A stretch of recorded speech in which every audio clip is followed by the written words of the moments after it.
ಈ ದಿನ ನಾವು ಕನ್ನಡ ವ್ಯಾಕರಣ ಪಾಠದಲ್ಲಿ ತತ್ಸಮ ತದ್ಭವ ಅಂದರೇನು ಎನ್ನುವ ವಿಷಯದ ಬಗ್ಗೆ ತಿಳಿದುಕೊಳ್ಳೋಣ.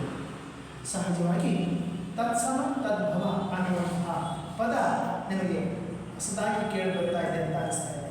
ಆದರೆ ಇದು ವ್ಯಾಕರಣದ ಒಂದು ಮುಖ್ಯವಾದಂತಹ ಭಾಗ.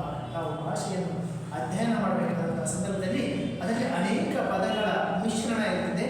ಆ ಮಿಶ್ರಣವಾದಂತಹ ಪದಗಳು ಯಾವ ಭಾಷೆಯಿಂದ ಬಂದದ್ದು ಅನ್ನೋದನ್ನು ನಾವು ಅರಿತುಕೊಳ್ಬೇಕಾದ್ರೆ ತತ್ಸಮ ತದ್ಭವ ಅಂದರೆ ಏನು ಅನ್ನುವಂತಹದ್ದನ್ನು ತಿಳ್ಕೊಳ್ಳೋದು ಅತ್ಯಂತ ಮುಖ್ಯವಾದಂತಹ ಸಂಗತಿಯಾಗಿದೆ. ಸಾಮಾನ್ಯವಾಗಿ ಯಾವುದೇ ಒಂದು ಬೆಳೆಯುತ್ತಿರುವಂತಹ ಒಂದು ಭಾಷೆ ತನ್ನಲ್ಲಿ ಇಲ್ಲದೇ ಇರುವಂತಹ ಪದವನ್ನು ಬೇರೊಂದು ಭಾಷೆಯಿಂದ ಎರವಲಾಗಿ ತೆಗೆದುಕೊಳ್ಳುತ್ತೆ. ಎರವಲು ಮೀನ್ಸ್ ಸಹಾಯಕವಾಗಿ ತೆಗೆದುಕೊಳ್ಳುತ್ತೆ. ಹಾಗೆ ಬೆಳೆಯುತ್ತಿರುವ